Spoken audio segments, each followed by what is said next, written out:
जय माता दी दोस्तों। नैमिषारण्य तीर्थ में श्री सुत जी ने 88,000 सनकादि ऋषियों से कहा, अब मैं आपको कार्तिक मास की कथा विस्तार पूर्वक सुनाता हूँ, जिसका श्रवण करने से मनुष्य के सभी पाप नष्ट हो जाते हैं और अंत समय में वैकुंठ धाम की प्राप्ति होती है। सुत जी कहते हैं, श्री कृष्ण जी से अनुमति लेकर देव ऋषि नारद के चले जाने के पश्चात सत्यभामा प्रसन्न होकर भगवान कृष्ण से बोली, हे प्रभु, मैं धन्य हुई, मेरा जन्म सफल हुआ। मुझ जैसी त्रिलोक सुंदरी के जन्मदाता भी धन्य है, जो उनकी 16,000 स्त्रियों के बीच में आपकी परम प्यारी पत्नी बनी। मैंने आपके साथ नारद जी को यह कल्प वृक्ष आदि पुरुष विधि पूर्वक दान में दिया, परंतु वही कल्प वृक्ष मेरे घर लहराया करता है। यह बात मृत्यु लोक में किसी स्त्री को ज्ञात नहीं है। हे त्रिलोकीनाथ, आप मुझसे कृपया कार्तिक महात्म्य की कथा विस्तार पूर्वक सुनाइए, जिसको सुनकर मेरा हित हो और जिसके करने से कल्प पर्यंत भी आप मुझसे विमुख न हो। सुत जी बोले, सत्यभामा के ऐसे वचन सुनकर श्री कृष्ण जी ने हंसते हुए सत्यभामा का हाथ पकड़ा और अपने सेवकों को वहीं रुकने के लिए कहकर विलास युक्त अपनी पत्नी को कल्प वृक्ष के नीचे ले गए। फिर हंसकर बोले, हे प्रिय, 16,000 रानियों में से तुम मुझे प्राणों के समान प्रिय हो। तुम्हारे लिए मैंने इंद्र एवं देवताओं से विरोध किया था। हे कांते, जो बात तुमने मुझसे पूछी है उसे सुनो।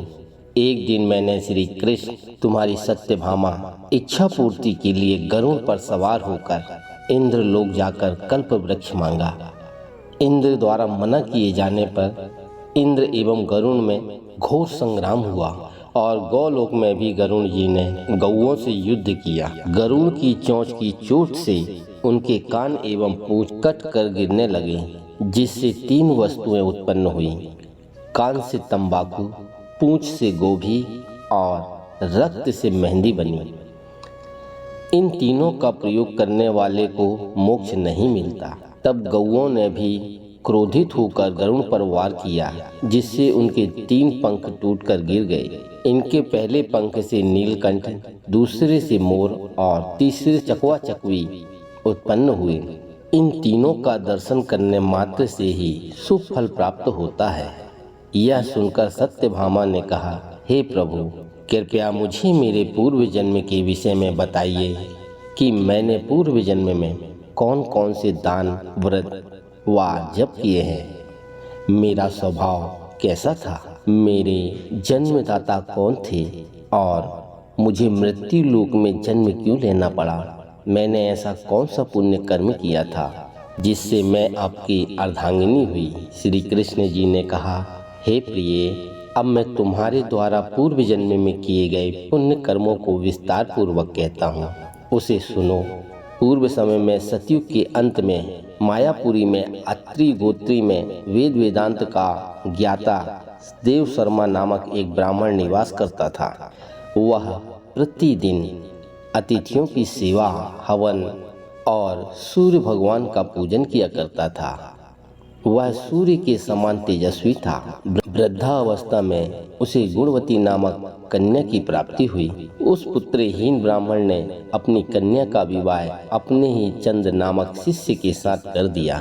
वह चंद्र को अपने पुत्र के समान मानता था और चंद्र भी उसे अपने पिता की भांति सम्मान देता था। एक दिन वे दोनों कुश व समिधा लेने के लिए जंगल में गए। जब वे हिमालय की तलहटी में भ्रमण कर रहे थे, तब उन्हें एक राक्षस आता हुआ दिखाई दिया। उस राक्षस को देखकर भय के कारण उनके अंग शिथिल हो गए और वे वहां से भागने में भी समर्थ हो गए। तब उस काल के समान राक्षस ने उन दोनों को मार डाला, किंतु वे धर्मात्मा थे, इसलिए मेरे पार्षद उन्हें मेरे वैकुंठ धाम में मेरे पास ले आए। उन दोनों द्वारा आजीवन सूर्य भगवान की पूजा किए जाने के कारण मैं दोनों पर अति प्रसन्न हुआ। श्री गणेश जी, शिव जी, सूर्य एवं देवी, इन सब की पूजा करने वाले मनुष्य को स्वर्ग की प्राप्ति होती है। एक होता हुआ भी काल और कर्मों के भेद से 5 प्रकार का होता हूँ। जैसे एक देवदत्त, पिता, भ्राता आदि नामों से पुकारा जाता है। जब वे दोनों विमान पर गरुड़ होकर सूर्य के समान तेजस्वी, रूपवान, चंदन की माला धारण किए हुए मेरे भवन में आए तो वे दिव्य भोगों को भोगने लगे। भगवान श्री कृष्ण बोले, हे प्रिय, जब गुणवती को राक्षस द्वारा अपने पति एवं पिता के मारे जाने का समाचार मिला तो वह विलाप करने लगी। हा नाथ, हा पिता, मुझको त्याग कर तुम कहाँ चले गए? मैं अकेली स्त्री तुम्हारे बिना अब क्या करूँगी? अब मेरे भोजन, वस्त्र आदि की व्यवस्था कौन करेगा? घर में प्रेम पूर्वक मेरा पालन पोषण कौन करेगा? मैं कुछ भी नहीं कर सकती। मुझ विधवा की कौन रक्षा करेगा? मैं कहाँ जाऊंगी? मेरे पास तो अब कोई ठिकाना भी नहीं रहा। इस प्रकार विलाप करते हुए गुणवती चक्कर खाकर धरती पर गिर पड़ी और बेहोश हो गई। बहुत देर बाद जब उसे होश आया तो वह पहले की ही भांति गरुड़ विलाप करते हुए शोक सागर में डूब गई। कुछ समय के पश्चात जब वह संभली तो उसे ध्यान आया कि पिता और पति की मृत्यु के बाद मुझे उनकी क्रिया करनी चाहिए जिससे उनकी गति हो सके। इसलिए उसने अपने घर का सारा सामान बेच दिया और उससे प्राप्त धन से उसने अपने पिता एवं पति का श्राद्ध आदि कर्म किया। तत्पश्चात वह उसी नगर में रहते हुए 8 पहर भगवान विष्णु की भक्ति करने लगी। उसने मृत्यु पर्यंत तक नियम पूर्वक सभी एकादशियों का व्रत और कार्तिक के महीने में उपवास एवं व्रत किए। हे प्रिय, एकादशी और कार्तिक व्रत मुझे बहुत ही प्रिय हैं। इनसे मुक्ति, भुक्ति, पुत्र तथा संपत्ति प्राप्त होती है। कार्तिक मास में जब तुला राशि पर सूर्य आता है तब ब्रह्म मुहूर्त में उठकर स्नान करने व व्रत का उपवास करने वाले मनुष्य मुझे बहुत प्रिय हैं, क्योंकि यदि उन्होंने पाप भी किए हों तो भी स्नान व व्रत के प्रभाव से उन्हें मोक्ष प्राप्त हो जाता है। कार्तिक स्नान, जागरण, दीपदान तथा तुलसी के पौधों की रक्षा करने वाले मनुष्य साक्षात भगवान विष्णु के समान हैं।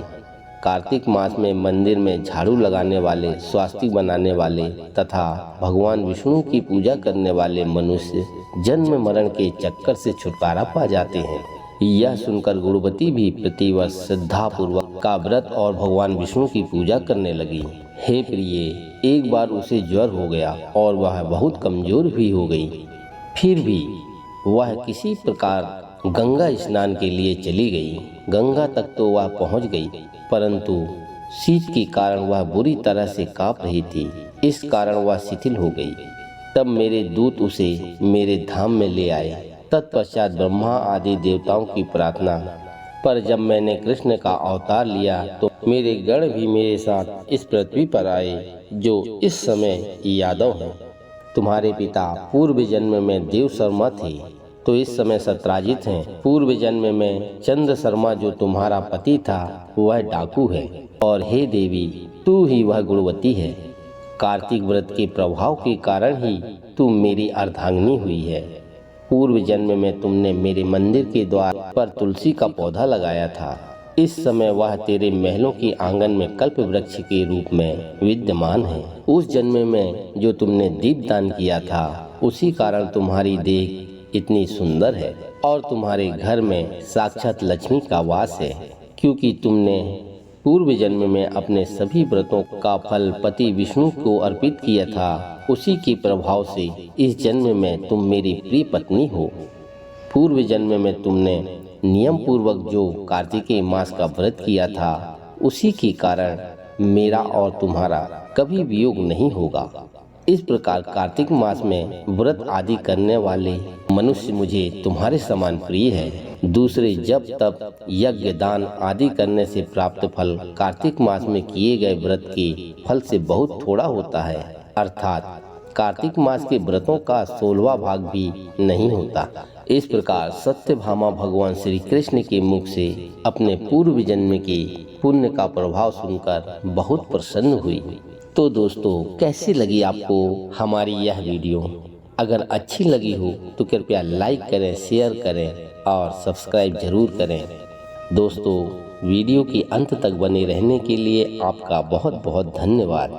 कल हम फिर मिलेंगे एक नई वीडियो के साथ में। तब तक के लिए हम विदा लेते हैं। जय माता दी दोस्तों।